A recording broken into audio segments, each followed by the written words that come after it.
Bien, buenas tardes. Vamos a dar inicio a las presentaciones de la tarde. La mesa redonda de la tarde corresponde para el tema de actualización en salud sexual y reproductiva masculina para médicos familiares.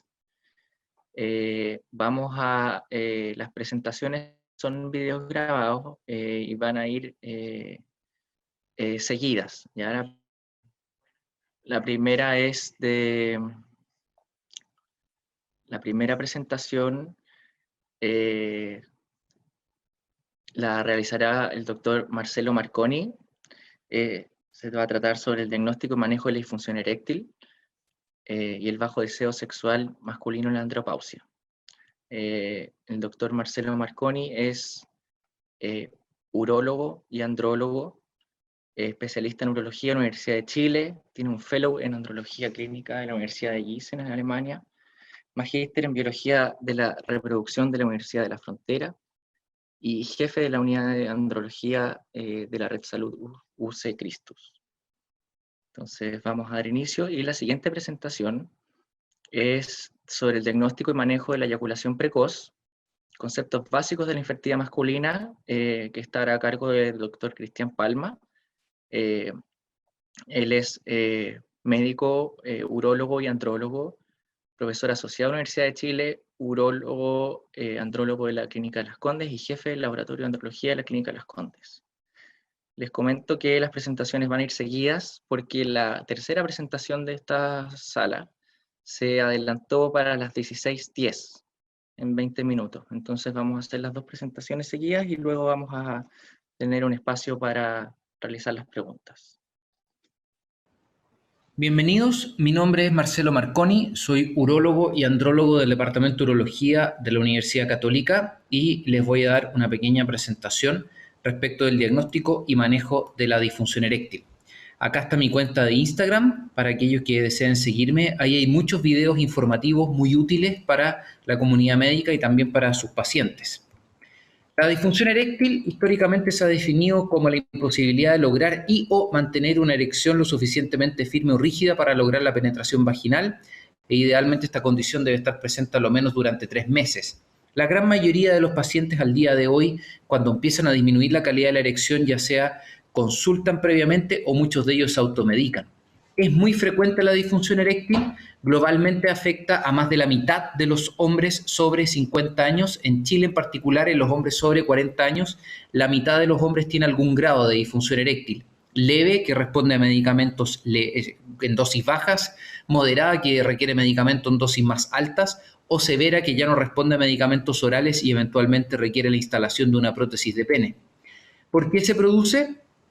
Bueno, en general acá lo que ocurre en la práctica es que existe, ¿no es cierto?, un mecanismo en el cual desde el corazón se bombea sangre a través de las arterias. Estas arterias cavernosas, que son pequeñas, tienen que desencadenar una alta presión y esa presión en el fondo de llevar a que el cuerpo cavernoso se llene de sangre. Al llenarse de sangre se logra la rigidez completa. Para eso necesitamos una buena bomba, vasos, ¿no es cierto?, de gran calibre y de pequeño calibre que estén totalmente permeables y un endotelio sano que permita que el cuerpo cavernoso se ingurgite a su máxima presión. Si hay un problema de bomba, si tenemos macro o microangiopatía o en la práctica, ¿no es cierto?, tenemos un problema a nivel de endotelio donde no logramos generar toda la presión necesaria al interior de los cuerpos cavernosos, finalmente terminamos con disfunción eréctil. Ahora bien, los factores de riesgo más importantes para desarrollar disfunción eréctil son conocidos por todos: hipertensión arterial, dislipidemia, obesidad, tabaquismo, sedentarismo y diabetes. Ahora, lo que ocurre básicamente en este sistema es lo siguiente. El mediador químico más importante para que se produzca una erección es por lejos el óxido nítrico. El óxido nítrico viene del endotelio y actúa como un vasodilatador potente en el cuerpo cavernoso. Entre los 18 y los 40 años producimos niveles de óxido nítrico que van a estar al 100%. Luego, por factores que a veces se conocen o se desconocen, en forma gradual, la capacidad de producir óxido nítrico va bajando con la edad. Y cuando llega a un nivel de aproximadamente un 75%, el paciente empieza a notar que la calidad de su erección ya no es la misma. Es más flácido o tiende a durar menos. ese paciente consulta o se automedica por un problema de erección.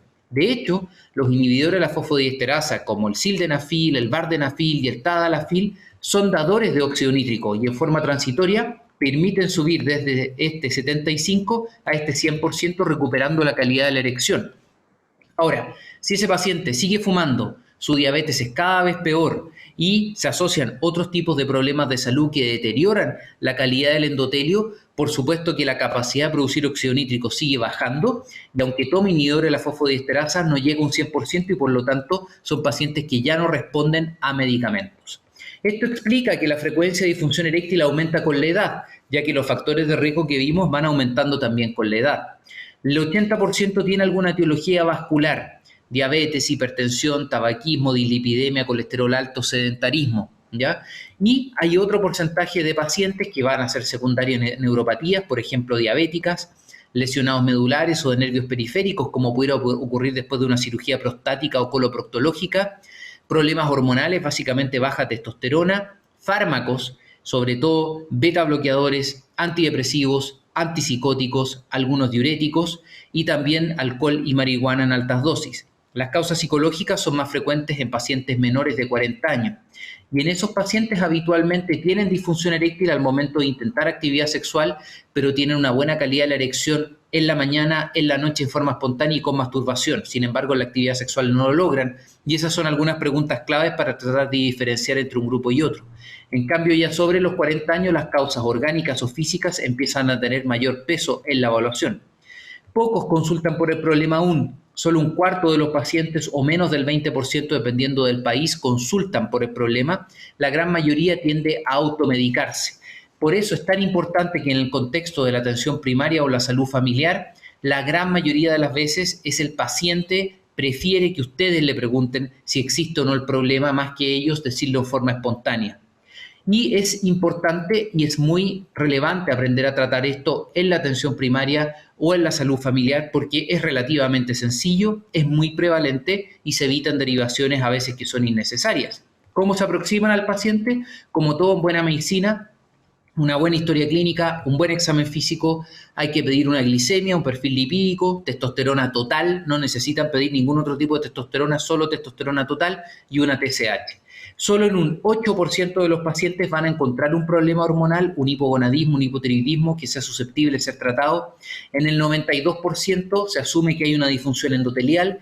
Importante evaluar factores de riesgo, en ese caso, del punto de vista cardiovascular, no para saber si es riesgoso o no dejarle un medicamento como sildenafil, sino que porque se ha evaluado que la disfunción eréctil puede ser un factor de riesgo o predictor de cardiopatía coronaria y parten inmediatamente con un inhibidor de la fosfodiesterasa como prueba terapéutica. En Chile tenemos 3 inhibidores disponibles, el sildenafil y el vardenafil, que son bastante similares en su farmacocinética, se toman 1 hora antes de la actividad sexual y el efecto dura 4 horas, idealmente hay que tomarlo con estómago vacío y sin consumir alcohol. Y el tadalafil, en cambio, que tiene la ventaja que se toma 2 horas antes y el de 20 miligramos dura 36 horas, o hay una dosis diaria que puede tomar uno todos los días de tal manera de no tener que programar la actividad sexual. Todos actúan a nivel de la fosfodiesterasa, perpetuando y facilitando el efecto del óxido nítrico sobre la célula muscular y por lo tanto son dadores de óxido nítrico. En general, el 10 a 15% puede tener efectos adversos como cefalea o rubor facial, pero en general son muy bien tolerados y no tienen mayor riesgo cardiovascular. La única contraindicación absoluta es no combinarlos con nitratos, en particular nitroglicerina, isosorbide y trinitrina. Por lo demás, son muy seguros y no aumentan el riesgo de infarto. ¿Cómo eligen el mejor medicamento para su paciente? Bueno, si el paciente tiene actividad sexual una vez cada 14 días y sabe muy bien cuándo va a ser, el sildenafil puede ser una buena opción.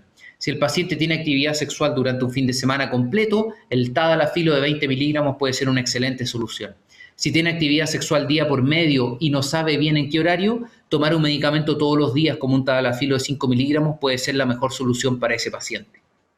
Por lo tanto, al elegir el inhibidor de la fosfodiesterasa, consideren la frecuencia de la actividad sexual, qué capacidad tiene de anticiparla, la importancia de la espontaneidad, si tiene o no tiene uropatía obstructiva baja, ya que, por ejemplo, el tadalafil de 5 miligramos todos los días también ayuda a tratar la uropatía obstructiva baja y, por supuesto, las expectativas del paciente y de su pareja. Cuando derivar a estos pacientes se define como fracaso a inhibidores de la fosfodiesterasa cuando el paciente ha consumido 2 medicamentos diferentes, al menos 4 tomas y aún así no logra el efecto esperado. Esos pacientes hay que derivarlos, ¿ya? Y ahí en general la verdad es que el 70% de los pacientes responden a medidas básicas. Dejar de fumar, compensar la diabetes y la hipertensión, controlar los niveles de testosterona, todas cosas que se pueden hacer en medicina familiar y en atención primaria. El 70% va a responder. Para el 30% que no responden, se deriva al urólogo y ahí el tratamiento que vamos a hacer nosotros es escalonado, utilizando inyecciones intracavernosas y finalmente, si no funciona o no las tolera, llegar a un implante. Las inyecciones son bastante antiguas, se inyecta un vasodilatador al interior del cuerpo cavernoso. En general, al mediano plazo no son muy bien toleradas y la gran mayoría de los pacientes abandona el tratamiento.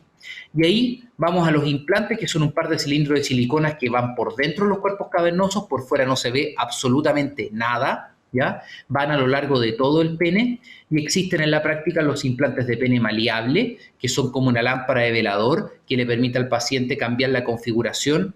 Funciona muy bien, por fuera no se ve absolutamente nada, el paciente orina igual, siente placer igual, entrega placer igual, eyacula igual, por lo tanto le permite solucionar su problema de base. La segunda alternativa son los implantes inflables, que ya son un poco más sofisticados, traen una pequeña bomba que permite que se infle, ¿no es cierto?, este cilindro a diferencia de los otros, ¿ya? Los dos en general tienen muy buena aceptación por los pacientes e índices de satisfacción que son muy altos, como pueden ver acá, un 93%. Finalmente, mensajes a llevar a casa. Todos los pacientes que tienen problemas de erección tienen tratamiento, pero lo ideal es que el tratamiento sea siempre escalonado, de menor a mayor. Siempre estudiar, ya que la disfunción eréctil puede ser síntoma de otra enfermedad de base, diabetes, hipertensión, apnea del sueño, hipogonadismo.